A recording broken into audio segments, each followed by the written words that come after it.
Нет, это я уже делал.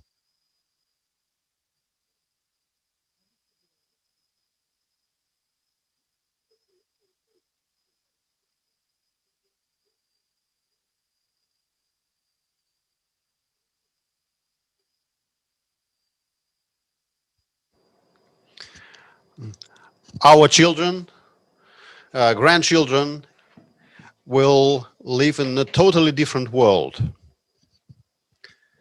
They will change the entire amount of knowledge that has been accumulated by us into the collective mind. The internet is a home for 2 billion people, about 30% of the world's population. It allows everyone to express their voice and to be heard. How can we enhance the voice of each person in the world? In 1969, it was only a dream, a few designs on a piece of paper, and now it's a great universal force.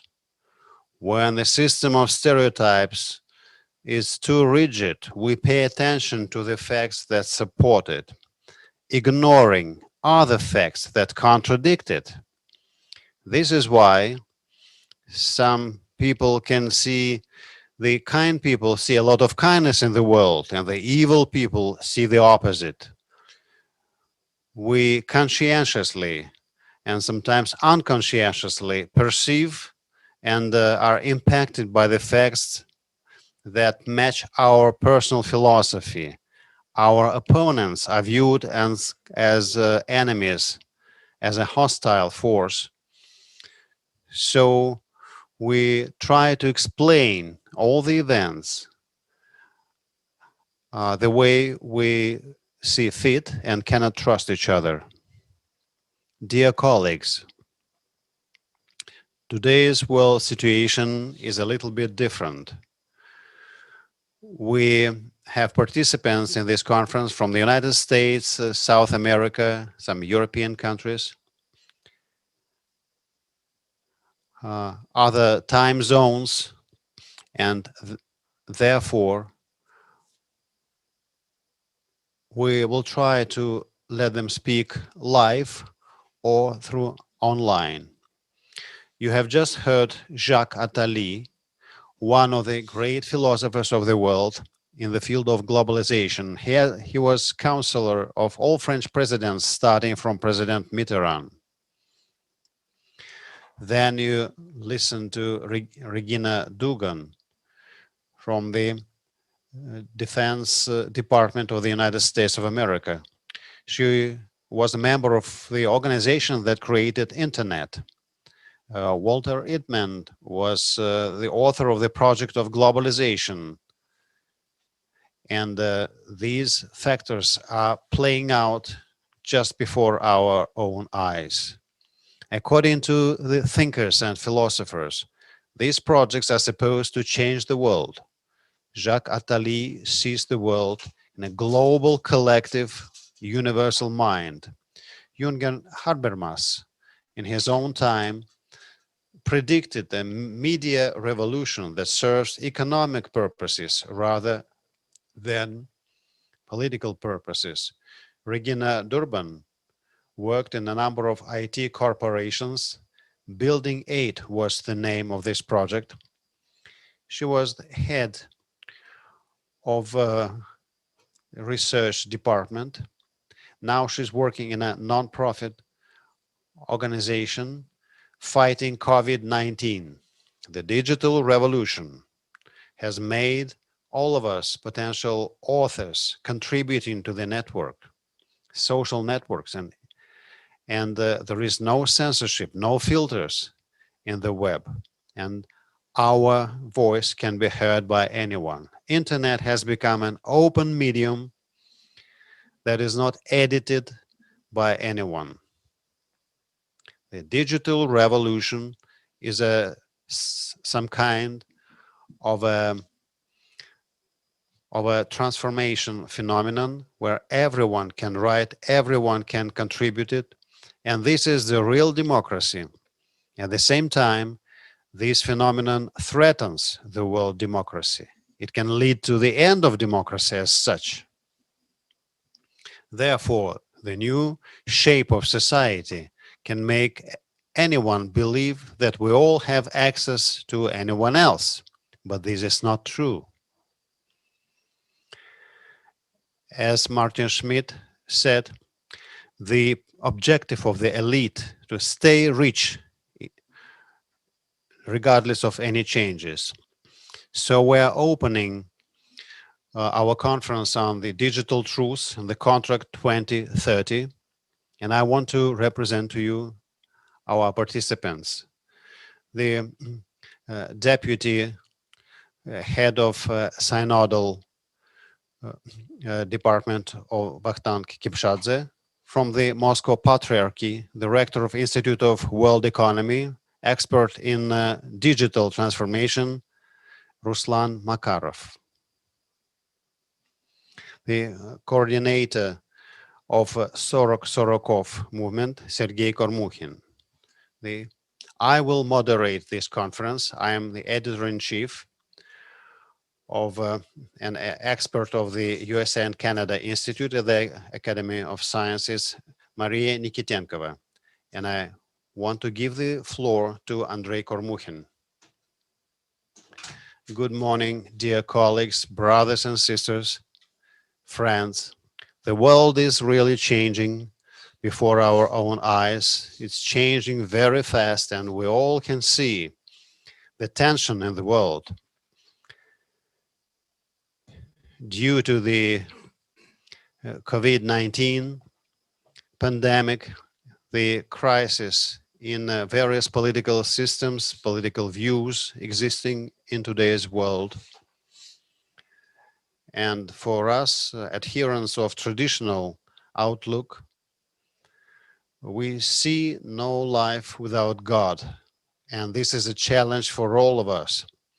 So whatever we have heard until now about digitalization and progress is a challenge to our values. Therefore, our huge community of traditional thinkers, we have a lot of questions for the world that is changing before our own eyes. So this conference is an attempt to build the ground for dialogue and try to find common responses to the challenges and questions, to the points of tension caused by the digital revolution. I think there will be a lot of presentations today, and now we're opening this conference. Please, colleagues, let's move to the next part of our session. We have invited various people, and I will like you to dwell on a few figures. We have invited people who influence the changes going on around us, and this invitation was quite unexpected for many of them, so their response was different too. We have had the address from Prince of Monaco, Albert. He accepted our invitation and he is prepared to participate in this debate. David Rothschild has not yet taken final decision. He took a pause, so to say. He's thinking and observing the situation. Bill Gates wrote to us that he's investing in saving lives, but he cannot support our project, but he wished us good luck anyway. Expert in post-industrial society, Minister of Education of Spain, Manuel Castells, said that some time should be found to participate in this project. And of course, the process of globalization started a long time ago. So the world elites have expressed their opinions. The Karl Habsburg, the head of his dynasty, expressed it in such a way. I had the Pan-European Union It's the oldest non-governmental alliance in Europe. It was founded shortly after the First World War. It was created in the early 20s, so we may call it the oldest organization aimed at uniting Europe. I had its Austrian branch. The world is changing so fast that no one can predict what's about to happen. The bipolar world changes to unipolar and then to multipolar. Who knows what will happen in a few years? We have no idea how the regional powers will change. So we're living in a very interesting time. When we say that we live in an interesting time, it means that we have a lot of challenges and opportunities. So we do face a lot of opportunity that we can take advantage of or fail to use them. The role of monarchy is to support people's desire for stability. Each person wants to see his future as predictable, although, of course, we cannot predict the future to the total extent, but we want to support stability in all respects. And monarchy is the most stable political system, and it's highly predictable. It encompasses all the principles and the foundations.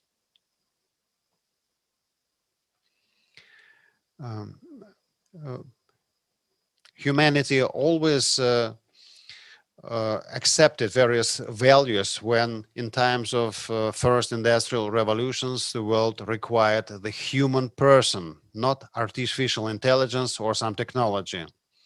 According to Gartner forecast, 1/3 of all work done by people will be replaced by robots and artificial intelligence. Robots do not need products. They do not need medical benefits. They do not need minimum wages. Ray Kurz from Google Corporation believes that the use of robots will be expanded. By 2029, robots will intellectually be equal to human beings and deprive people of jobs. The World Economic Forum has openly declared that by 2030, 100% of all children will be programmed. Fabiani, one of the philosophers of the world digital order, Marx supported the freedom of the working class. I support its total elimination. We should replace workers with robots, with artificial intelligence, and this is one of the objectives of the digital civilization. So the head of Synergy Foundation, Tony Simon, has expressed his ideas to this declaration. Tony Simon, well, we failed to connect him due to some technical shortcoming. So I salute our colleagues from the United States. I will give you the floor in a short while. So Toby Simon, we hope he will join us. Uh, just a few days ago, I talked to Toby and he planned his speech. He wanted to share with us his ideas about the risks of legacy databases when we keep our personal and family archives, various pictures and other information. After some time, all this information will become digital, will become based in the cloud. So people will be deprived of their memories. And in a certain format, whatever remains in the physical world, after a while, all the digital gadgets will become obsolete and stop being functional. This is to put it in a short way. I hope that Tony Simon will provide his presentation to our website and you will be able to access it. And I now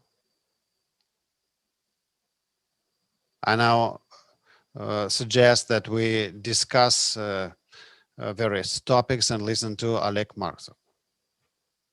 Oleg Morozov will be most willing to speak. So I suggest to listen to an opinion of Oleg Morozov, who is a co-chairman interparliamentary group of the Russian Federation, and he's also a deputy of the Russian State Duma, State Parliament, about the digital future.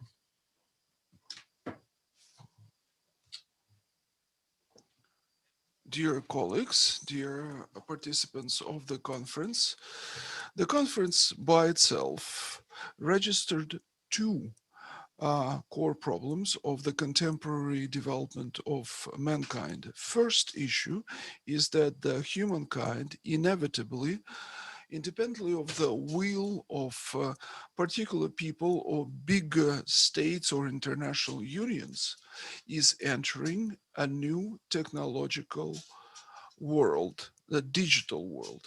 There's a certain peculiarity here. Industrial and post industrial worlds were the examples when the human will and organizational efforts dominated over the technology. And the humankind learned how to control the spread of nuclear weapons and other weapons of mass destruction, nuclear technologies, and affecting the environment.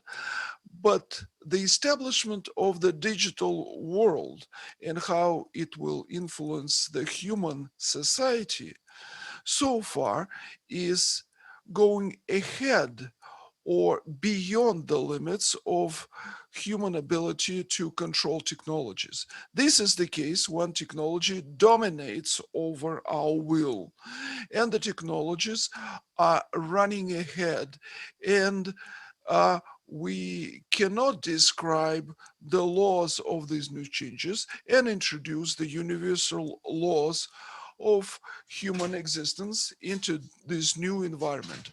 Humankind is slowly and hectically trying to get adapted to this new situation. There is not a single sphere of human life. There is no field of economy which will not be dependent of the new challenges. This is a totally new challenge of the new qualitatively new technologies.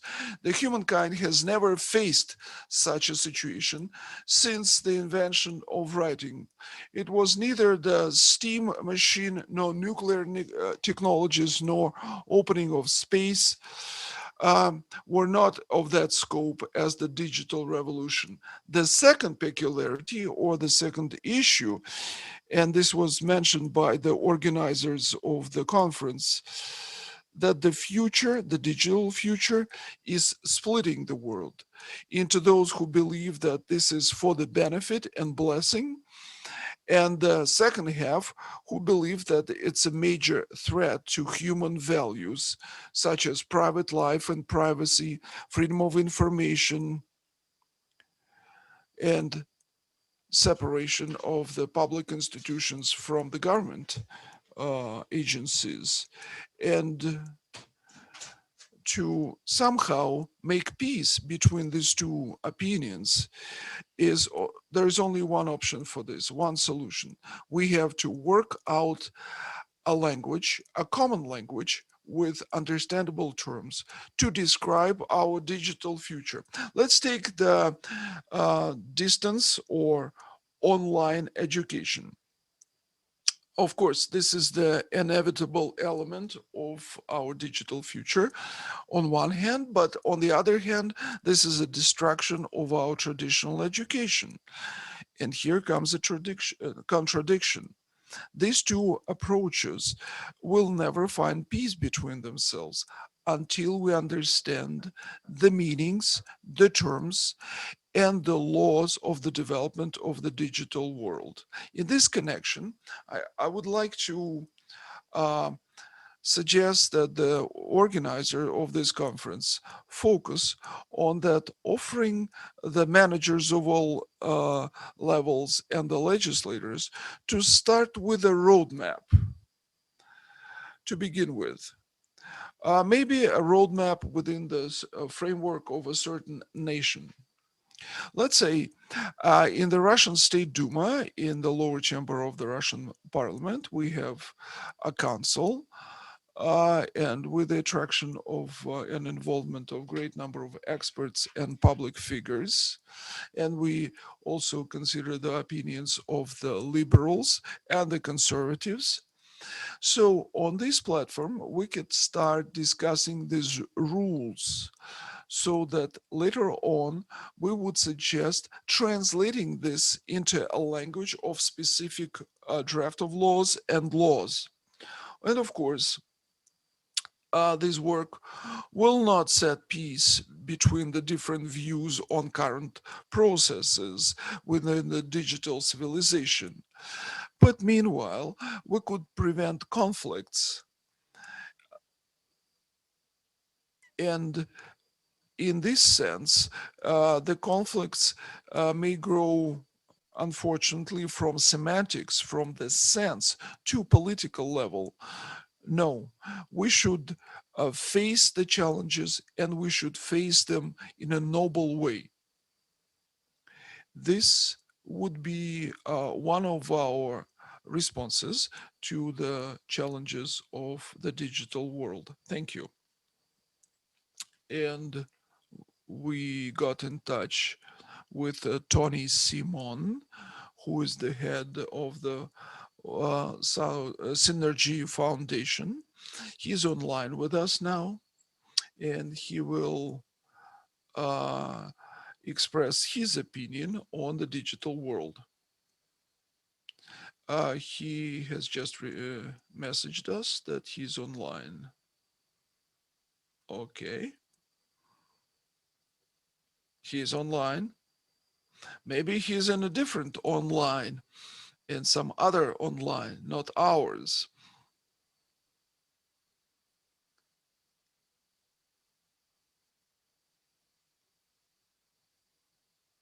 He's in online, but there are some technical difficulties, and he cannot join our online session.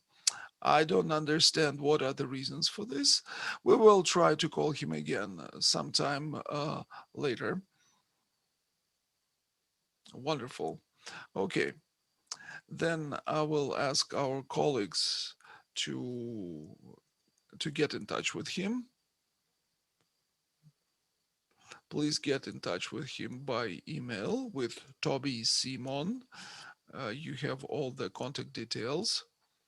Just a week ago, at the Global Economic Forum in Davos, Klaus Schwab openly announced that the fourth industrial revolution will lead to the merger of our digital, physical, and biological identity.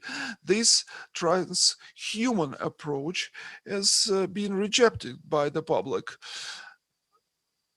and it was part of the conspiracy as it was believed. But so, a week ago, from the Davos Forum, and this is a very respectable event for all over the world. According to Karl Marx, this is an abstract theory of conspiracy. It becomes a reality. So, this public statement on the construction of the new global digital order. And I would like to give the floor to our colleague from the United States, an expert in the sphere of business processes in high technologies, the professor of the University of Minnesota, a partner of intercepting harassing from the United States, Michael Wright. Hello, Michael. Hello. Good morning, and thank you, Doctor, and the Academy, for the opportunity to join this very important conference. Today, I'd like to introduce the concept of digital water and its relevance to a digital truce. When you hear a word, does it excite you, calm you, enrage you, soothe you? Negotiations are full of words and they evoke us. A word is the skin of a living thought. Again, a word is a skin of a living thought. Words inform our thinking and they govern our interactions. If we hope to reduce tensions and create a contract, we must first change the direction of our thoughts. To change the direction of our thinking, we must first change our words. To create a lasting and enforceable digital contract, we must wrap it in foundational words, words whose very skins even our children can touch. Indulge me for a moment and close your eyes. Imagine digital bits flowing as drops of water in a stream. They act just like water. Digital water is the flow of bits and bytes. And digital water behaves according to the same constructal law of physics that governs the hierarchical flow of water in nature. As water flows across the surface of the earth, it seeks the easiest path to achieve the greatest amount of flow. From rain droplets to rivulets to streams to tributaries to large rivers to lakes and reservoirs. But because fresh water is a closed system and in limited supply, it is always being monitored, metered, consumed, and priced by the precious drop. Digital water follows the identical constructal law and flows in a hierarchical network also. Bits and bytes flow from sensors and keyboards to compilers, to caches, to storage, to retrieval, to transmissions through the networks of large providers, the rivers, and in and out of the clouds, our new reservoirs.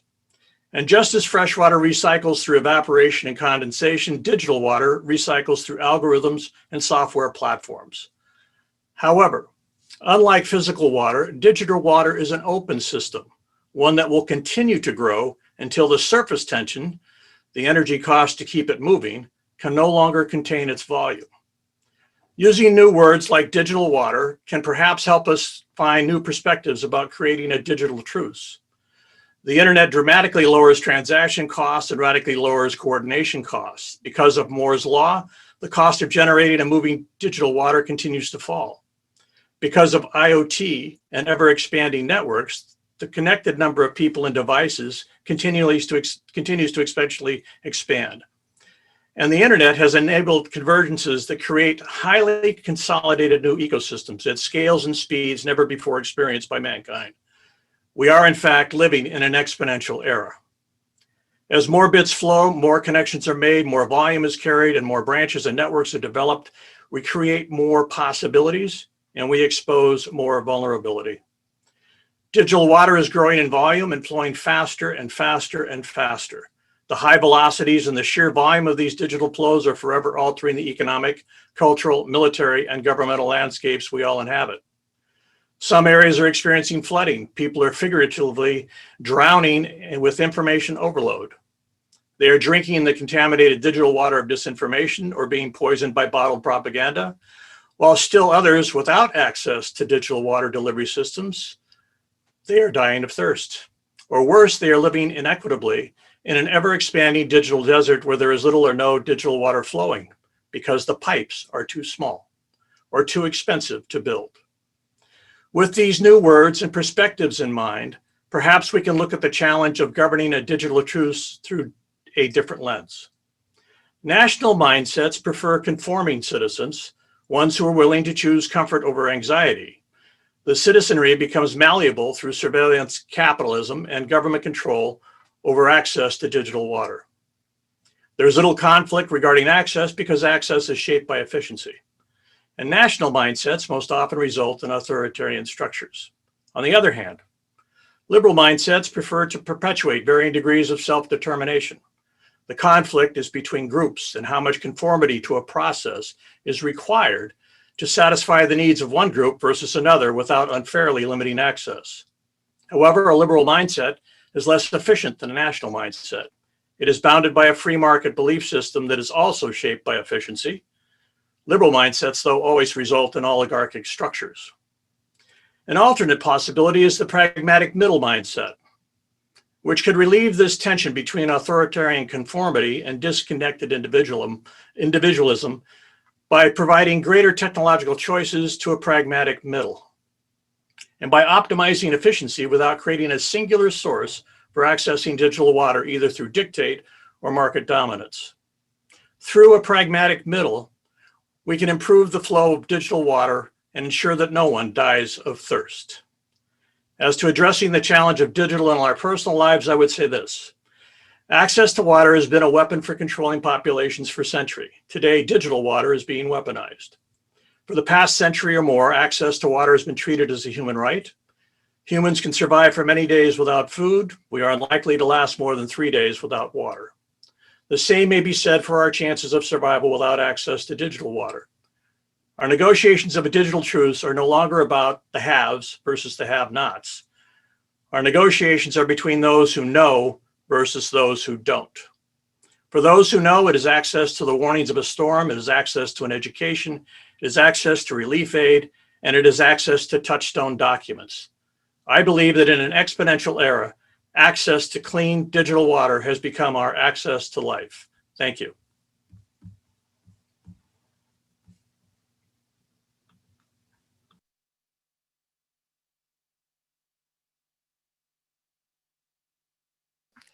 Thank you, Michael Wright. And we will now get back to the studio. And you mentioned that eventually our future will see a digitalized world. Igor Ashmanov will be the next speaker. He is a managing partner and general director of the company Ashmanov and Partners, an expert in IT marketing, a Russian entrepreneur in the field of digital technologies. For a number of reasons, due to health reasons, he was not able to go online, so he sent his very brief presentation according to the timetable that we have selected for this conference.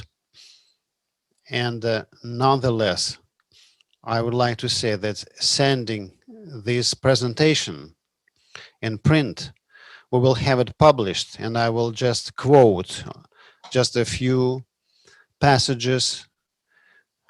For instance, he says that if we are not subject to zombie effect of digital philosophy, we see certain risks of digital transformation.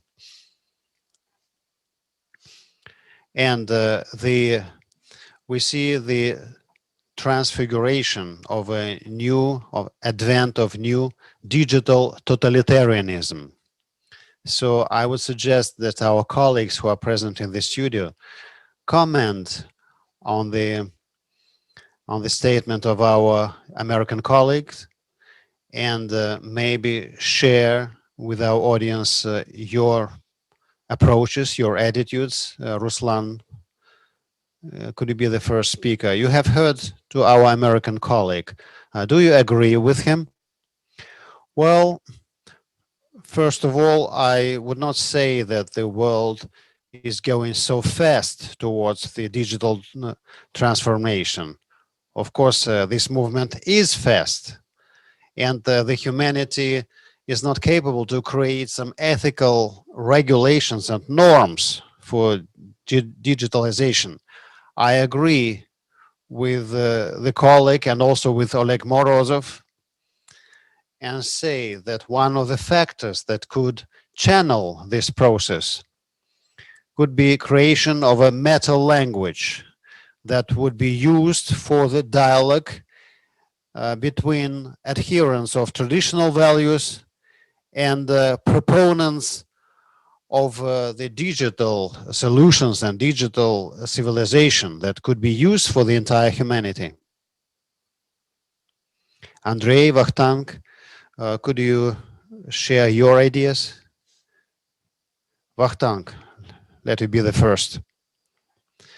I believe that this subject, this topic is being debated because more often than not, we see the presumptions of the fact that digital technologies is something that is not subject to any form of criticism, that is something progressive by definition, that serves the entire objectives of humanity. But I believe that within the Russian context, at least, uh, we have seen this time of self-isolation during the COVID-19 pandemic. Certain digital technologies have been introduced in our everyday life very fast by many people. And I believe that uh, we have raised a lot of questions that require certain dialogue and change of attitudes. If we believe that we should avoid this digital totalitarianism as put by Ashmanov, I strongly believe that any person who possesses a set of values, including Christian values, the values of Christian civilization, to live in the digital control situation and totalitarian methods of government is totally unacceptable. We, Russian Christians, have paid a high price during the massive repressions uh, as a different global project was being implemented, the project of totalitarian international that was directed against all believers, because all believers presented a certain kind of opposition to the totalitarian society of the past. So we believers now support the privacy of human life. We do agree with you, Vachtank. I will now give the floor to Andrei very briefly. We're now trying to comment on Michael Wright's presentation, and we will give you the floor for your personal presentation eventually. Andrei, what do you think about this totalitarian digitalization? And what do you think, how could you respond to Michael's words? I think Michael is quite correct in defining this period of history. We are at the crossroads between natural water and digital water, if we take Michael's metaphor. We live in the year 2020, after the coming of Jesus into this world, and nonetheless, what Vachtank has also added, that the crisis we have lived through in this country, subject to totalitarian ideology and repression against all traditionalist approaches to life and all believers in God. For us believers, there is the human being, the external human being and internal human being. And the internal human being is responsible for love, friendship, kindness, because this is the eternal being and that wants to save its soul. The external human being is a consumer, and this is what digital transformation appeals to, because digital technologies present all forms of comfort.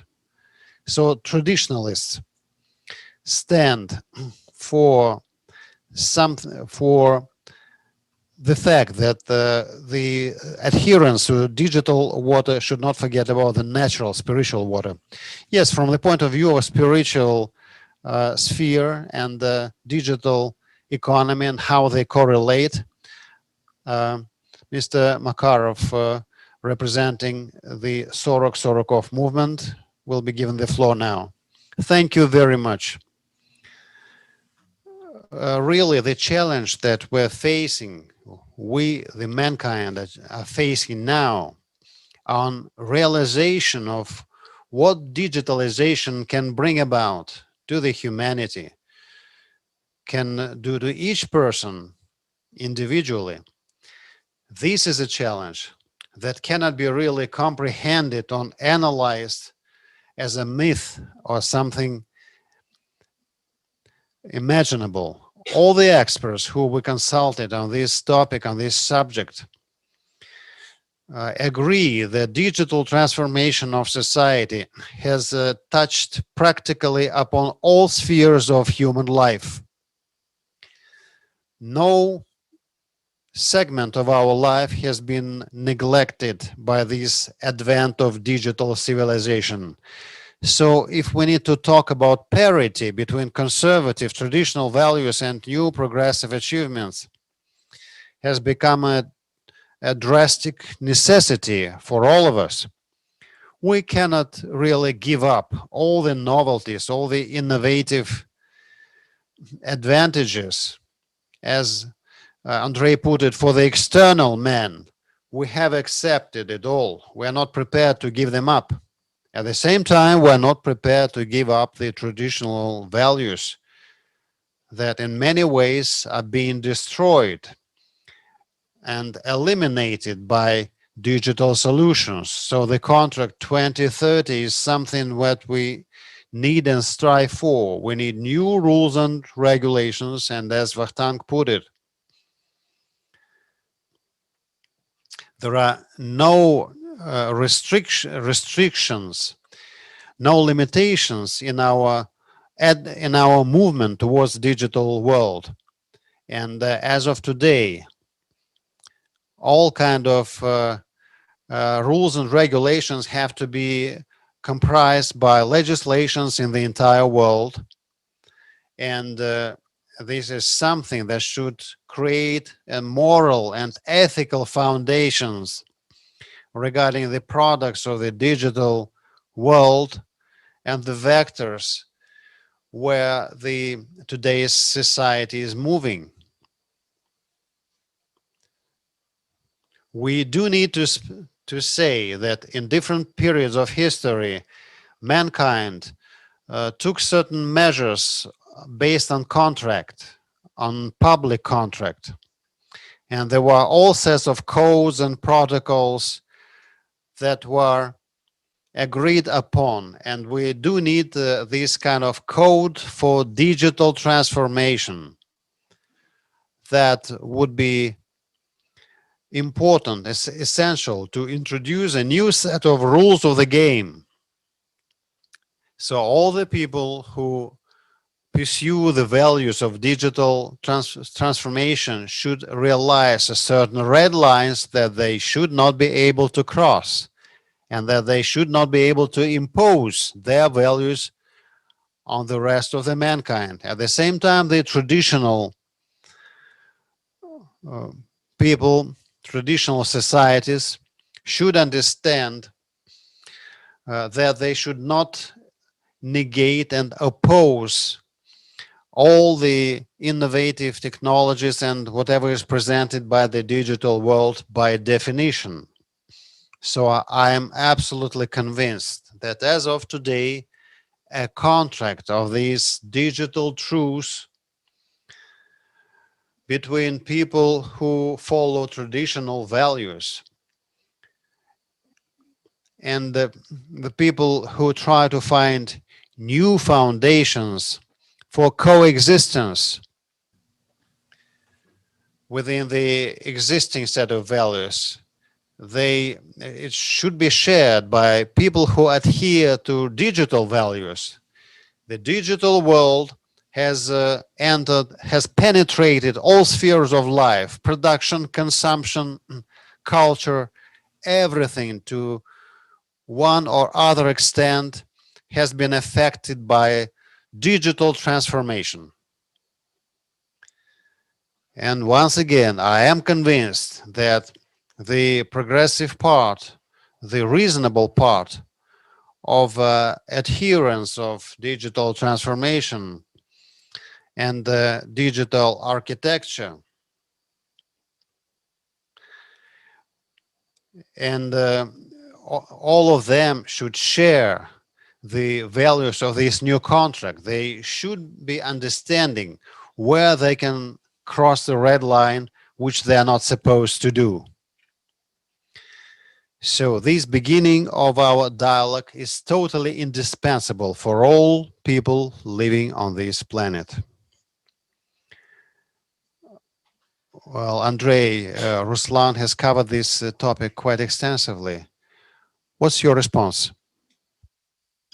Yeah, we have a big agenda, so please be brief. Thank you very much for your point of view, Ruslan. Ruslan is consulting us regarding the digital transformation and digitalization in general. And this is the purpose of our today's meeting, to discuss all these matters. Um, Everything develops quite quickly, fast, and unexpectedly. The digital technologies invaded our lives without asking us whether we like it or not. And the laws on civilization, on digitalization were passed in Russia. And we saw that dozens of thousands of letters of protests were written uh, about that they do not want to be in the digital world. And these letters were ignored. And because of the pandemic, the law was passed without public discussion. So the situation can become very hot. So before it gets too hot, let's agree, let's talk to each other, and let's listen to each other. Vakhtang, would you like to say something, or we move forward? I fully agree with Ruslan. Yes, there is a shortage of legal regulations as part of the digital technologies. And sometimes you feel uh, you feel suspected that maybe you suspect that those who are interested in these or that developments, so they do not want to regulate certain restrictions and limitations in the sphere of high tech. We know, we know very well how thoroughly and diligently on a everyday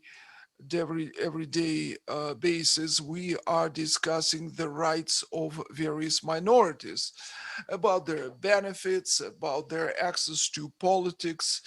But if in minority we have people who do not want to use contemporary digital technologies, there'll be no special legal framework for them. They should be like anybody else, and nobody's asking their opinion. Well, they are not a minority. I would say the traditionalists are a majority. This is especially sad because nobody's asking the opinion of the majority, because most people uh, believe that the majority should always be in favor, which is very, very wrong. So the interest of the majority should also be protected.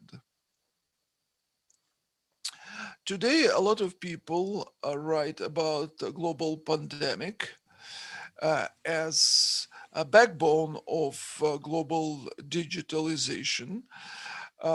Trillions of dollars or euros in economic losses, thousands and hundreds of thousands of human lives. So this all happens in our time this year in front of our eyes. If we start thinking about this period, Kissinger, Gates, Reagan, Dugan, they all say that today is changing our history. There will be two epochs in our life, before the pandemic and after the pandemic. I would like to give floor to our colleague from the United States, Todd Levko, who is he's online. He wrote to us that he has some difficult technical difficulties. Maybe we can view his video recording, please.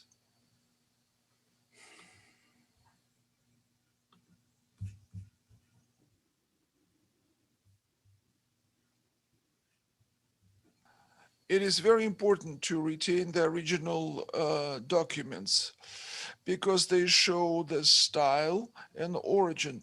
Another important thing is that we need to combine the information channels and understand which way it all goes, who is processing, storing, and distributing information in all forms of human societies. Information has always been a factor of power. Today, it is power, it is force, and in many respects, information is also a way to distinguish between the classes in human society. There are five main factors. First, we centralized our systems of commerce, energy, education, defense on the basis of the internet. We centralized our systems, but at the same time, we decentralized access to this system. So a hacker who is upon thousands of miles from the information center can change its parameters. Osama bin Laden, sitting in his cave, can arrange for a 9/11 attack. So this is a new world where the distance makes no importance. Particular players and the states uh, are acting on par. And this is a new power, the power of digital force. And that's very important to protect from potential threats. Second, our management or administration systems fail to resist the global changes, which includes everything: the arms race, the drug trafficking, crime, and pandemic. To solve these problems, we rely on national governments and national agencies. So the borders became psychological symbols, and there is a gap between potential decisions and the authorities in places. If we do not create an international intergovernment structure, which will be making global decisions, the gaps will continue to grow. Third, modern technologies are growing and developing. Bioethics, distribution of vaccines is of not only material but of moral nature. We are in situation, we are in short of planning and very narrow-minded thinking regarding the changing situation. We have a situation which is described by Bruce Cole, the writer, who is writing that control of information flow is an instrument of a dictatorship. We need new processes for discussing the processes and making decisions. We need an opportunity to uh, control a spread of potential and real threats. In the West, we're talking about Amazon and Apple and Google. They are not, they have become our government, not elected government.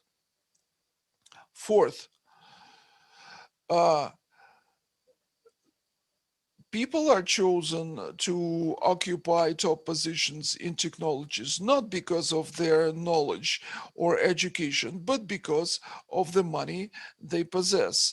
A lot of decisions being made by these people without understanding the consequences of these decisions. We have smart towns, smart cities, and smart bombs. As information once said, information is not knowledge. We need to change the educational systems. We need to embrace the complexity of the world. Planning and analysis of information are not only required, but they are a must. Fifth, we are getting close to the world of the system, parallel systems that are not interconnected between themselves. There will be a Western system, a Chinese system, and a Russian system. So we are not talking about a platform of common discussion. We are talking about several platforms that are separated and are not able to discuss the situation between themselves. The information systems becomes a new warfare, and maybe this is the greatest threat to our future. We are becoming more and more dependent on information and information sources in our decisions. So the core question is it possible or is it advisable to have an international government of international information managers? We have no answers to these questions, but we cannot and should not ignore them. Fabian philosophers said that socialism is dictatorship and dictatorship is socialism. So the new digital order is a dictatorship of the new level. What is this new world order? Digital world order? Is it somebody's scheme or plan? Is it geopolitics that are moving from the United States? So let's listen to the opinion of Stephen Blank from the United States. Professor Blank.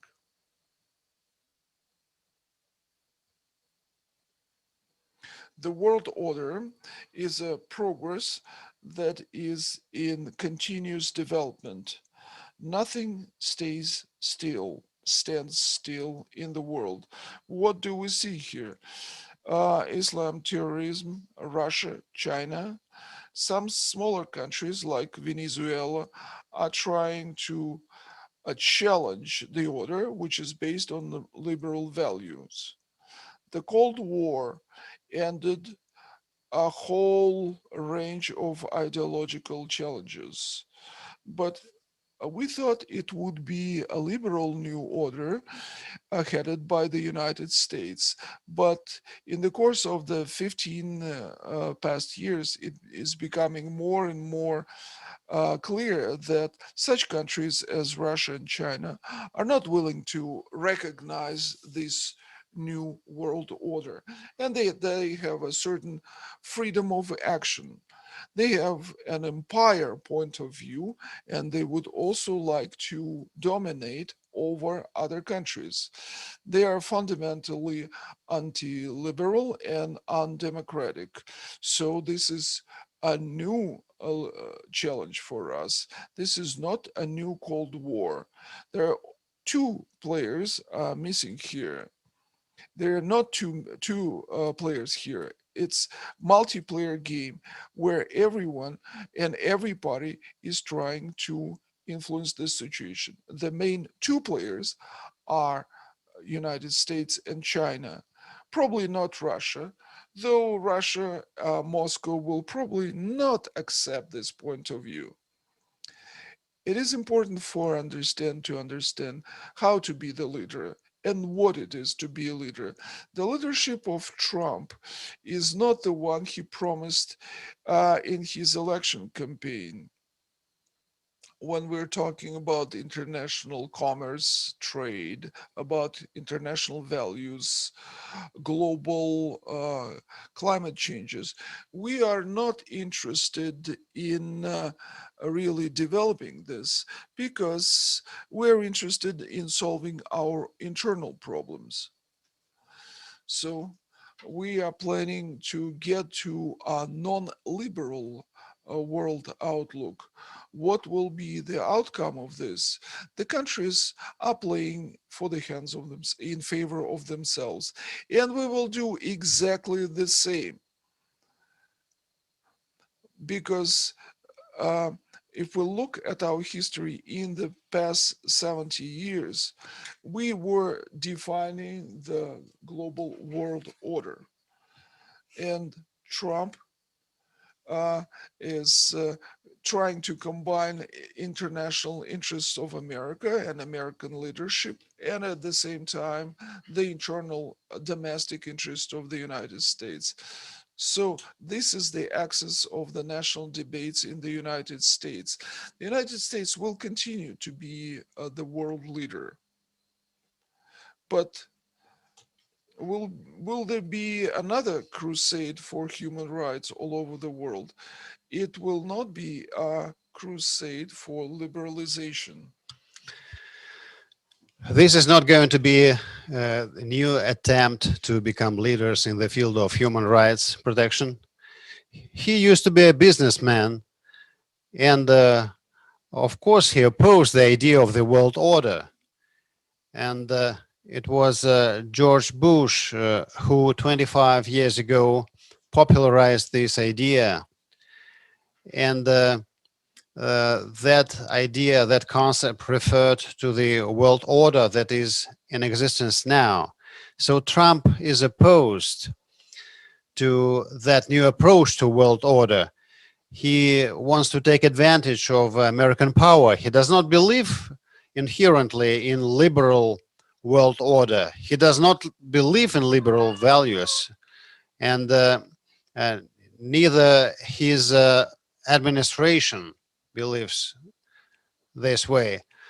But I will give you an example. He abandoned the Paris climate agreement, and also look at what Asian Pacific Partnership Treaty that was supposed to become an economic integration project, but he just left this idea, and I believe that that was a huge error on his behalf because Trump is doing business in this way, and his administration follows the suit. This is what we're seeing now.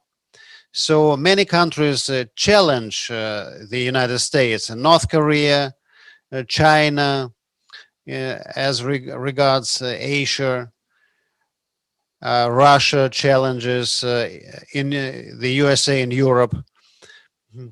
Venezuela, China, and Russia oppose American influence in South America.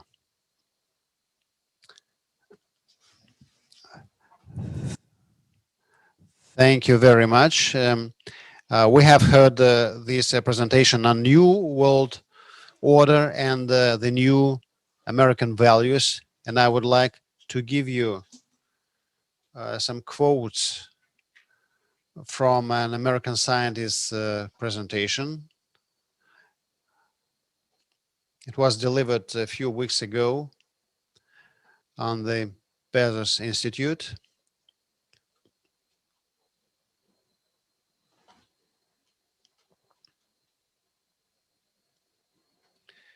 So don't be evil. This is no longer the slogan of the Google company because the Google managers are actively involved in the political life on one of the political sides of the process. So Google, Facebook, and some other corporations suppress opposing views, and they basically are involved in creation of parallel reality. They are digital appendixes to the state machine, to the state power, and they basically become the new government. Michel Foucault uh, introduced the term governability that regards distribution of state power, state authority among various segments of the population. So redistribution of power that we're seeing now is a transformation towards self-government, and some of the governed become governors. And today we can see certain aspects of this new trend in the phenomenon of mask wearing. Some state agents and public agents redistribute public authority. We in Russia have Sberbank is a commercial structure, but at the same time is involved in redistribution of power. And this is happening not only in Russia. In Europe and America, we see this process going on as well as in other regions of the world. Psychological warfare in social networks is based on the use of huge masses of data, huge databases, and it is used to influence individuals as well as masses of the population according to the ideas of the state authority.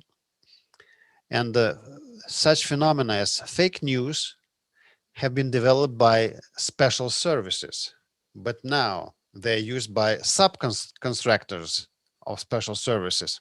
Google and Facebook got their starting capital, initial capital from uh, the American special services. Companies like Palantir or Access Partners were In-Q-Tel were initiated by CIA. Back in 1999, it was created by CIA as a private firm to invest its own venture capital to eventually invent startup companies that would be useful for special services. Google is deeply involved in partnership with the Defense Department, the intelligence community. The United States intelligence community is cooperating with these digital corporations. It realized that internet is could be a valuable source for information. Google introduced its search system on in cooperation with the Pentagon. Secret, confidential, and as well as non-confidential departments of intelligence activity are all cooperating on these projects. In 2004, Google purchased Keyhole, originally financed by Intel. Among sponsors of special services, we find In-Q-Tel. In-Q-Tel has invested in Google after it sold its shares, 2.2 billion worth of shares. The National Geospatial Intelligence Agency is involved in various activities in cooperation with other defense departments and Google Corporation. Regina Dugan, the head of DARPA, left this agency in 2012 to head Google and to promote advanced technologies within this corporation. Google is deeply involved in cooperation with the intelligence community of the United States, and all the Google contacts with intelligence community are continuing. The data are provided to American national security agency. Google was an asset from the very start of the US administration and its special services. So various instruments developed by these platforms have been acquired by private contractors. Summing it up, I would like to add that Google, Facebook, and other corporations are no longer strictly private corporations. They are part of the government authority. Besides, these platforms present a certain branch of government that are interested in expanding the potential for governability in the country. It not only uses statistics, it controls statistics. And we see that many of these projects are done in the interest of the deep state. We have been discussing what do you think about the minutes of this report? Well, it is no longer a secret that digital corporations are always connected with the special services, especially that regards Google and Facebook. So there is nothing new in this report. And but of course, all the data add certain factual information to what we already know.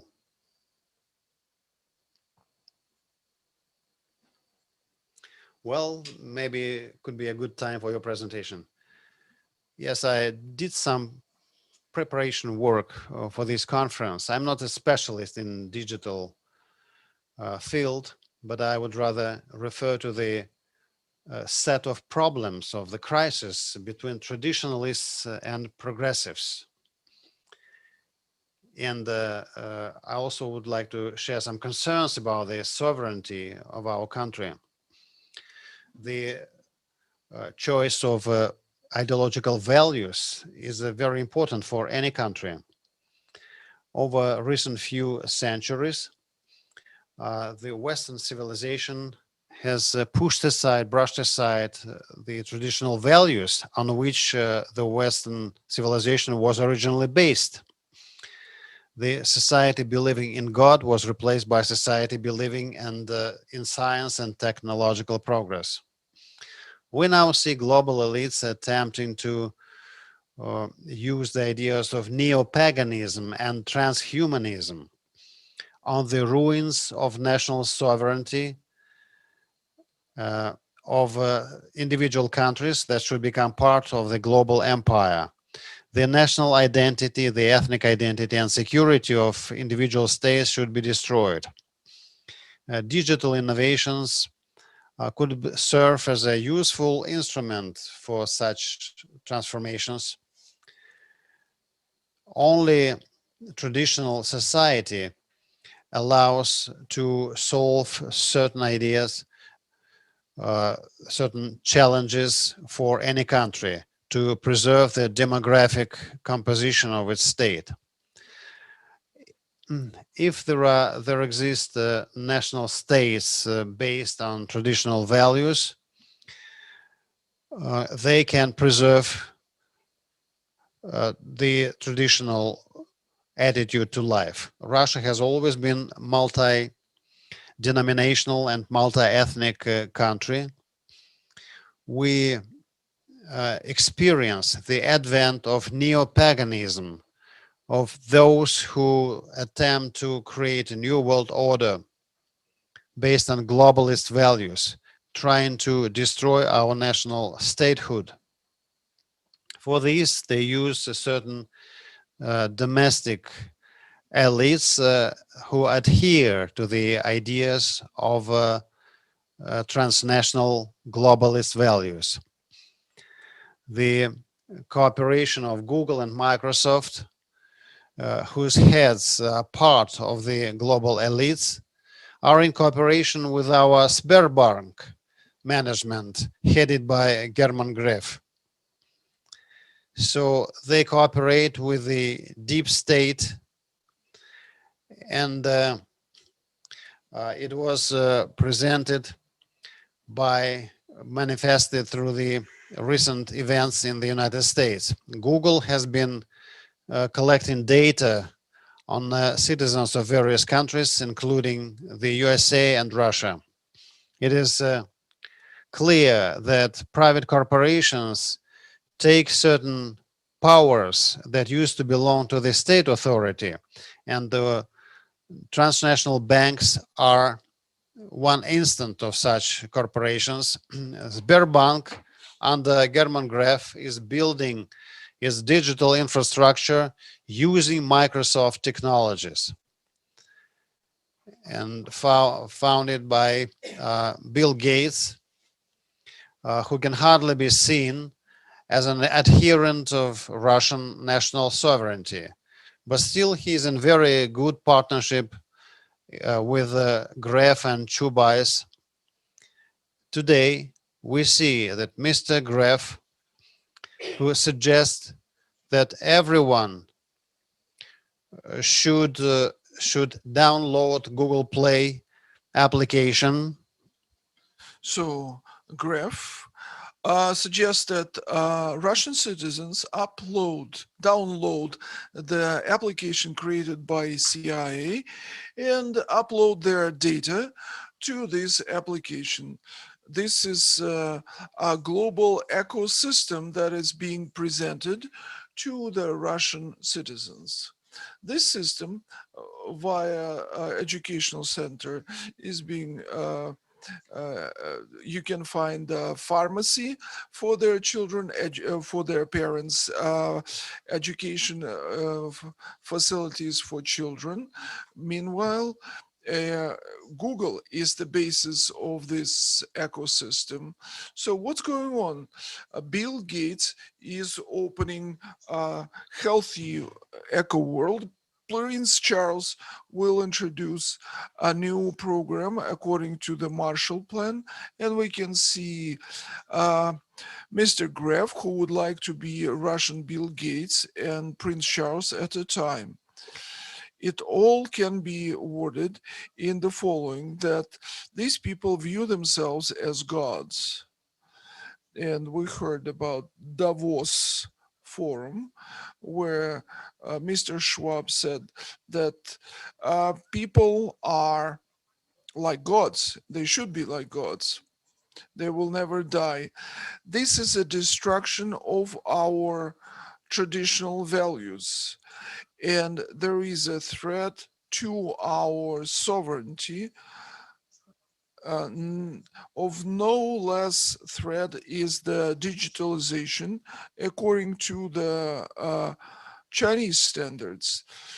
And we know that Chinese citizens are being analyzed with the use of QR codes, and every minute of their lives is monitored and traced by the authorities.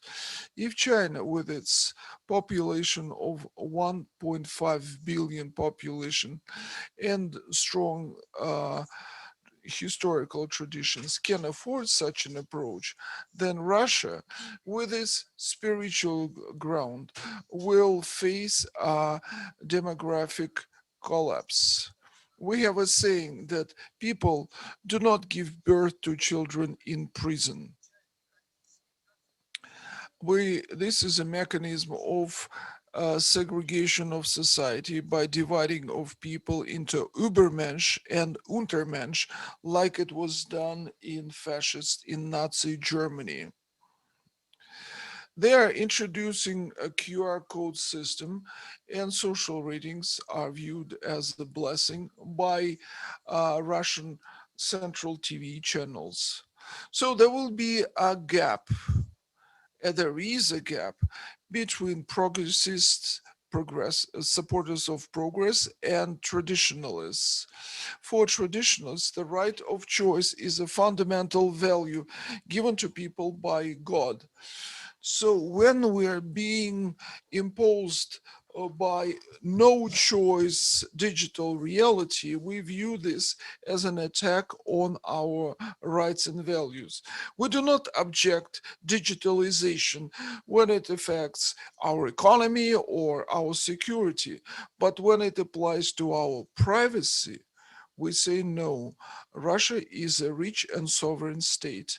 It can provide observance of both traditional and progressive supporters. There is a tension between the traditionalists who are protecting the national uniqueness of Russia and pro-Western progressists who are trying to make Russia part of the global world order. The gap and tension between is growing. As a patriot of the state, I would like to say that Russia is in a very difficult demographic situation. If it wants to protect its sovereignty and uniqueness, it should stay with the traditionalists who support traditional families and giving birth to children. Progressists must understand and accept that there is a lot of people, a great number of people, who do not want interference in, into our biological nature. Time has come to agree. Time has come to sign a contract 2030. Thank you. Thank you, Andre. Robert Francis Kennedy Jr., who criticized Bill Gates, once said that Bill Gates thinks that he's a missionary who is having the world with the help of technology. In the world, it has always been important what are the purposes of bringing new to people, whether it's new for good or for bad. I give the floor to Steve Young, professor of two universities, Chulalong University in Thailand and Minnesota University in the United States. Please put on the video. Thank you.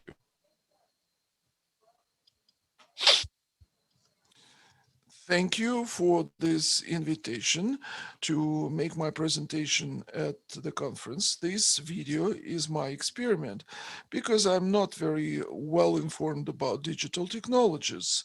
I would like to discuss the forms and the ways we use for keeping our memories, family memorial pieces. Well, let's say what everything that happened in our life. It could be some business notes or photographs. The concept of putting documents in one and safe place always relied on certain form of writing. We have signs, we have words, we have letters, but it doesn't matter if you put your sign on a stone or you put it on a paper with your hand, or you can put this in a form of bits and bytes in a software program. So these are all tools. Tools have no morality. They're, they have no ethics. If you take an axe, you can put the nail down with it for construction, but you can kill somebody or destroy something with the axe, with a hammer.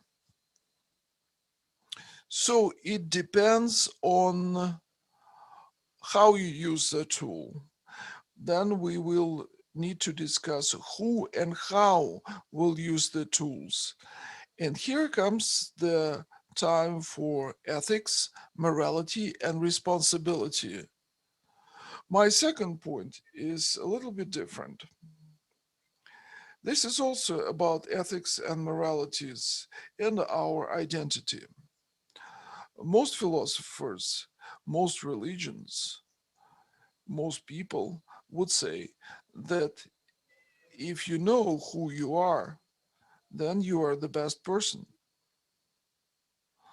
Sometimes you know who you are, and sometimes you know that you are not so nice, and you have to accept this.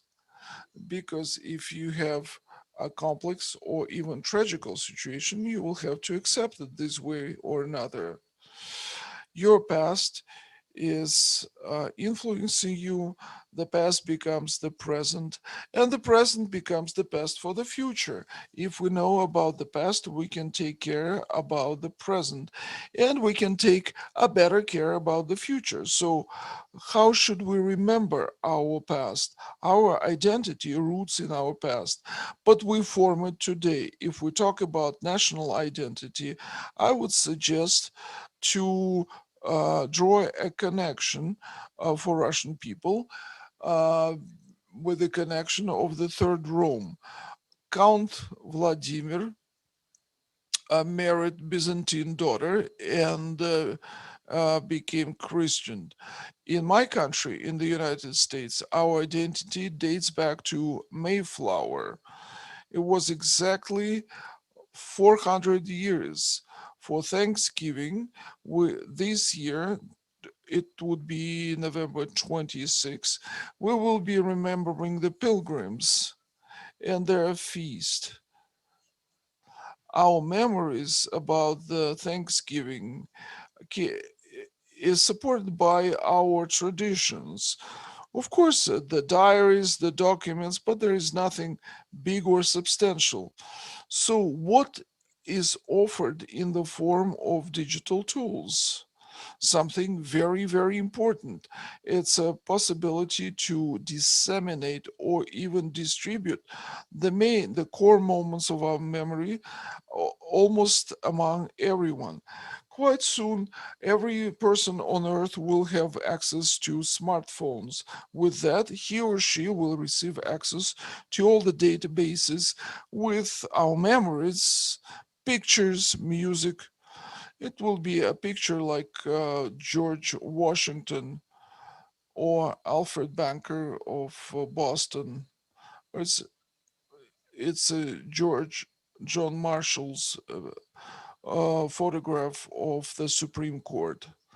I think this digital ear is very important as per our identity and strengthening of our roots and transforming us into stronger people, much stronger people.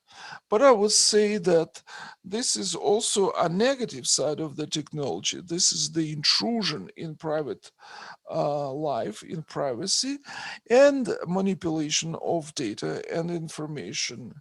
Something is used to hide, something to invent, something to cause pleasure or pain. So, if we have a tool, people should think, what do we do with this tool? What do we want to do with this tool? Is it for good or for bad? Thank you. It was a very interesting presentation, I would say. I would like to give floor to Deputy Head of the Synodal Department of the Moscow Patriarchy, Vachtank Beshidze. Thank you.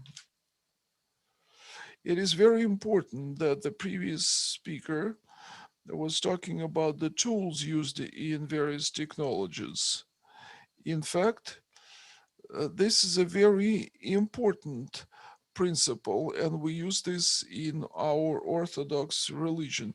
We assume that any technology, any new opportunity created by humanity for each and every human being can be for benefit or can be for bad. You can use a fork to eat, or you can use it to poke in the eye of your neighbor.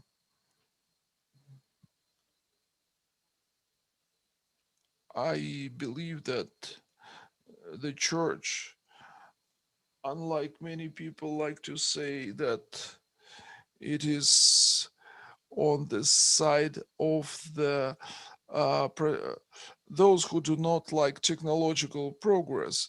No, this is not so. I think the faster the technologies develop and progress, the more attentive we should the more attentive we should be to the risks related to such a rapid development.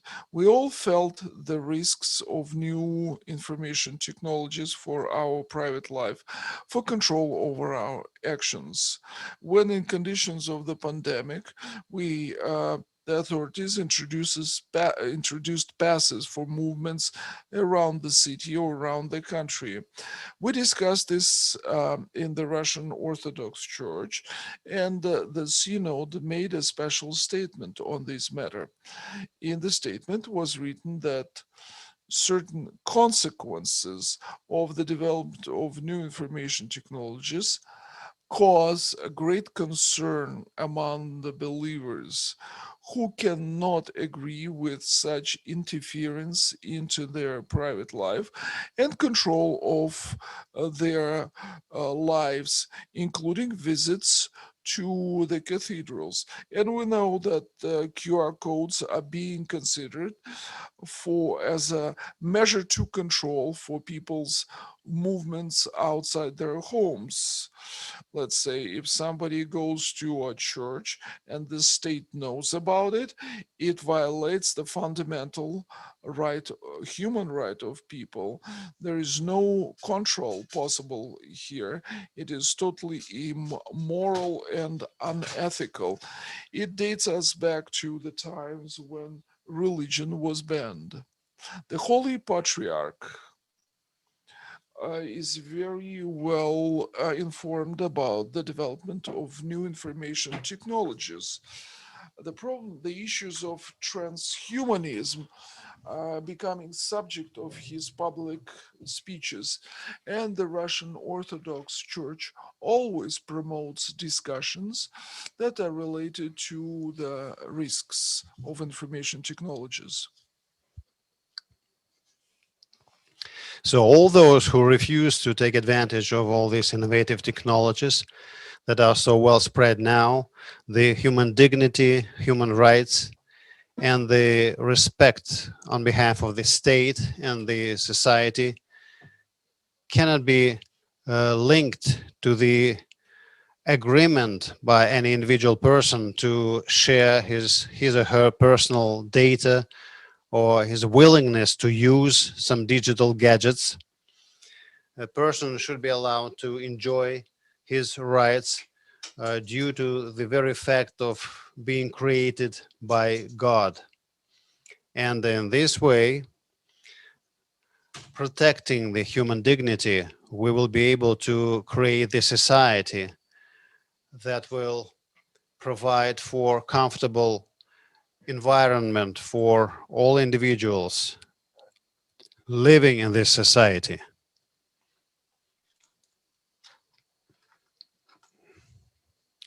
I once again would like to welcome this debate, this dialogue, and I believe it should be carried on. We should involve yet other experts and all interested parties to exchange their opinions and attitudes so we could create some common platform, some common ground for this digital truth to become realistic and to be implemented. We have our colleague Miguel Hernando from the Chilean University.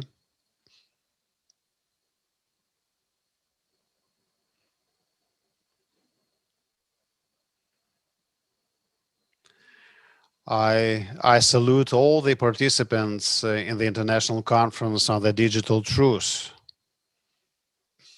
I would like to appreciate the invitation from the organizers to address such a respectable audience.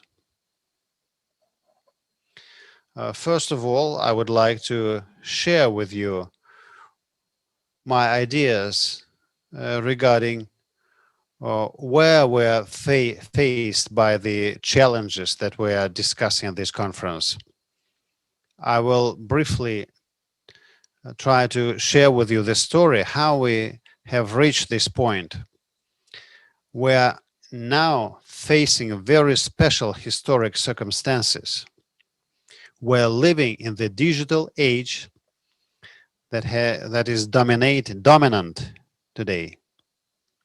1989, the previous epoch ended. The paradox of our time is the fact that rich countries and rich nations have never been as rich as they are before. But spiritually and morally, they are impoverished. They are getting ever more impoverished. And this is a great paradox that we're facing in this digital age. Now, I would like to very briefly summarize how it all happened. It will be a play in a number of acts. The Act 1, theologians expulsed astronomers and physicists headed by Newton and Galileo.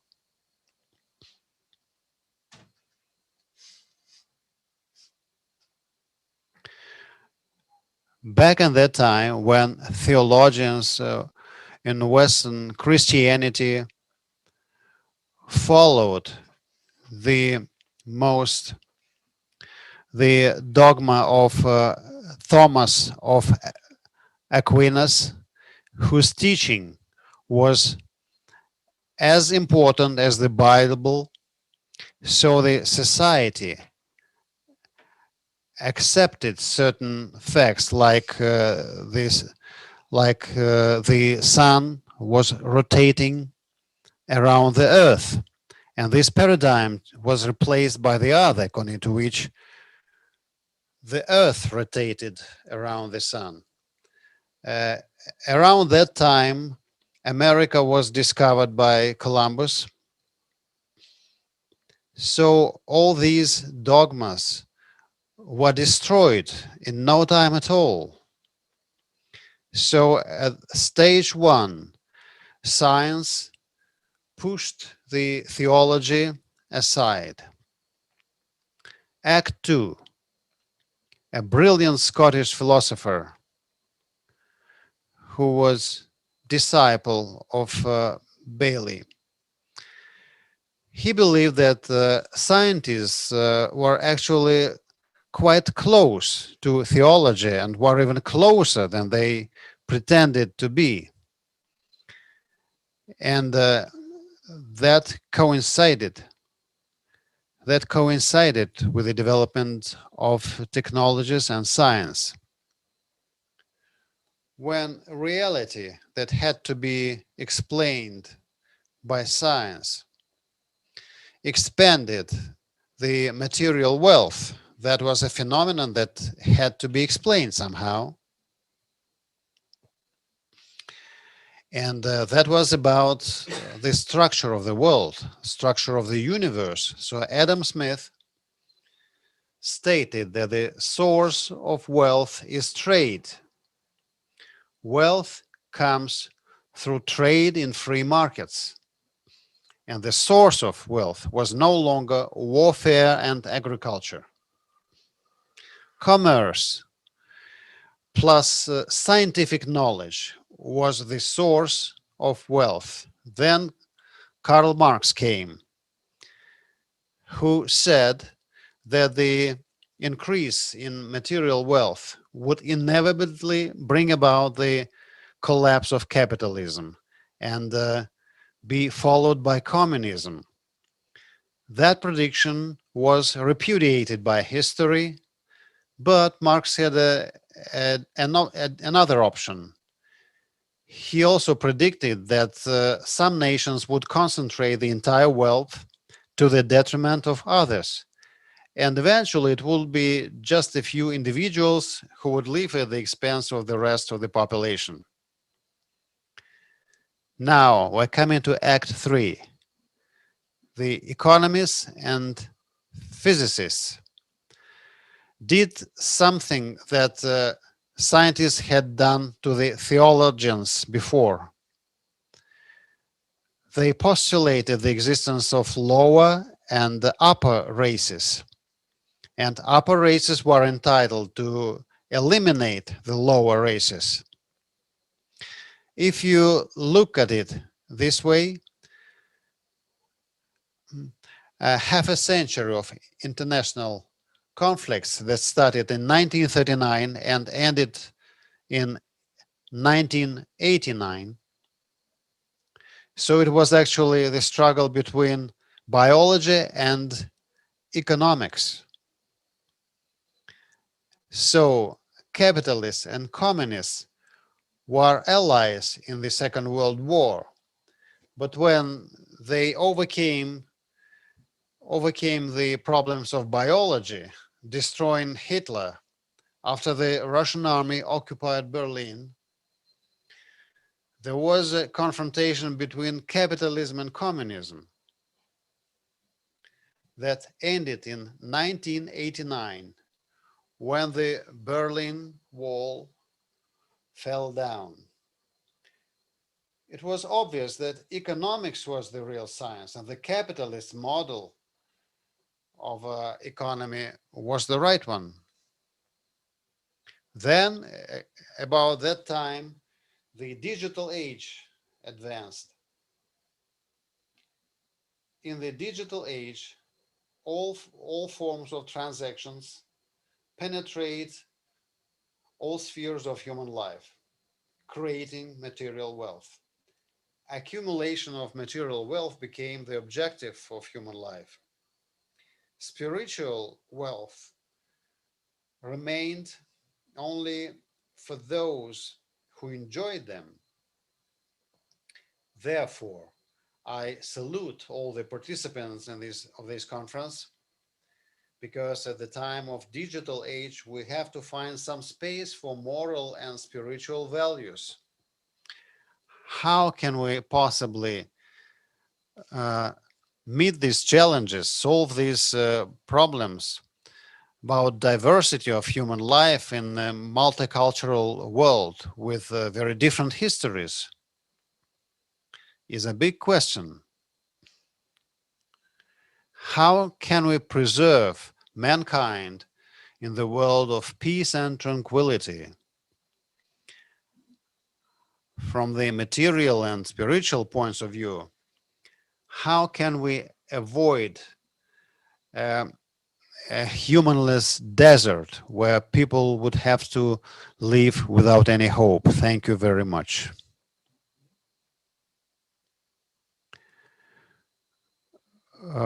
Miguel mentioned Tim Berners-Lee, one of the founders of Internet as the World Web, believes that the web, the global web, is a very important segment of our life.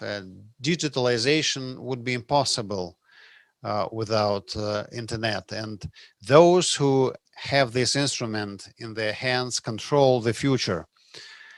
So the digital truce and the contract 2030 is quite relevant at this time, at this point of history. Let's listen to Yelena Nikolaeva from the Moscow Duma.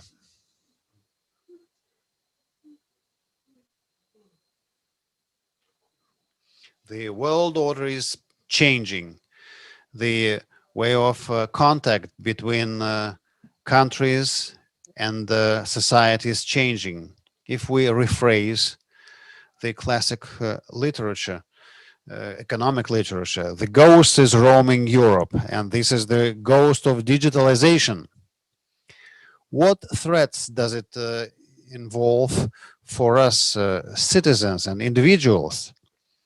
The globalization is erasing our national identities and destroys our religious, ethnic, family values, and eventually we're being brought into a totally different format of existence, the digital form of existence. And we see that we're being dragged into the new reality. Are we prepared for this? How will it possibly affect our country, our economy, our family, the free movement of humans, the expression of our ideas, that is our birthright? The freedom of will is the basic value given by God. Now it's questioned. Total control is not some idea concocted by science fiction authors. Now it's reality.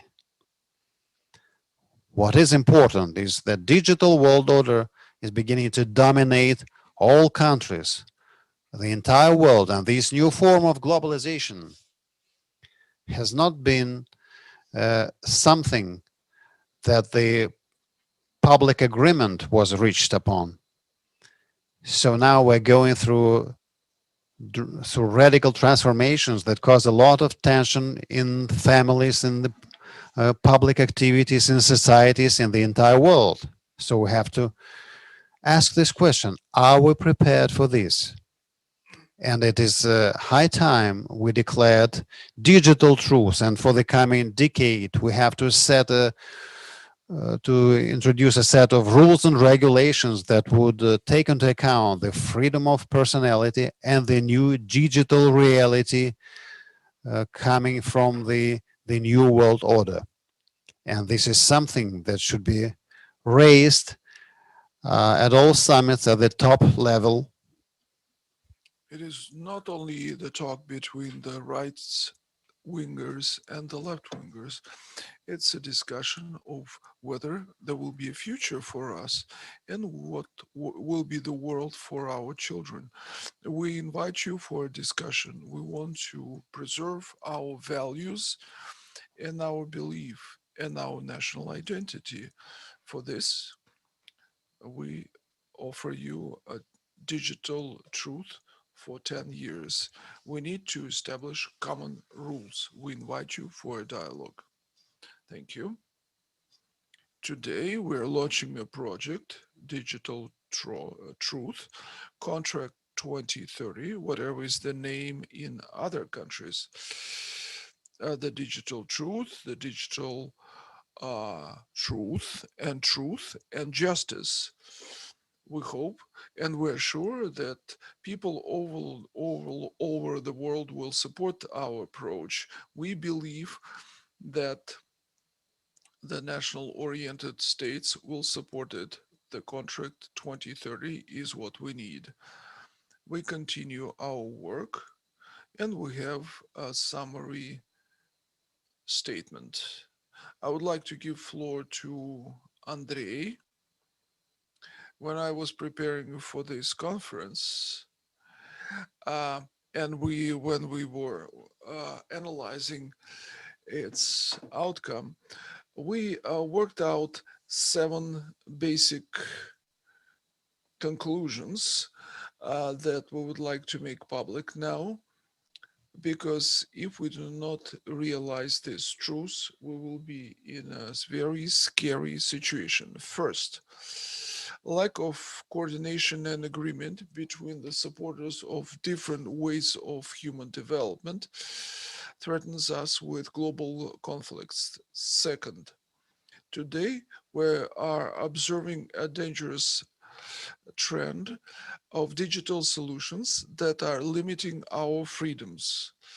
Traditionalists have a right to use all the benefits of the situation of the civilization, while progressists have a right to promote their achievements but not impose them on the traditionalists. Number 4, we should observe the principle of duality. So we should support the paper, the hard copy forms of the contract, not only the digital form. Fifth, distance education cannot replace the personality of the teacher. Six, to solve this issues. We need a social contract between the traditionalists and progressivists. So we need to define the social institutes that will legitimize the positions of the parties. Number seven, the digital environment should not interfere into the spheres of freedom, religion, and privacies. Thus, I would like to conclude my statement. We believe that this is not a digital world. This is a human world, and it will stay as it is. If there are no people in this world, what is the point of living in it? Let us remember that this is not a digital, liberal, nuclear, or conservative world. It's a human world. Let us not forget about this because we will lose our human side if we forget about it. I would like to thank the participants for this initiative, for this first step initiated by the movement Sorok Sarakov. And I would like to thank you for the preparation and our successful work and our your questions of the dialogue uh, will be analyzed and they will be answered on our internet site. We have received several uh, reactions and feedbacks on our initiative. Thank you. Thank you very much.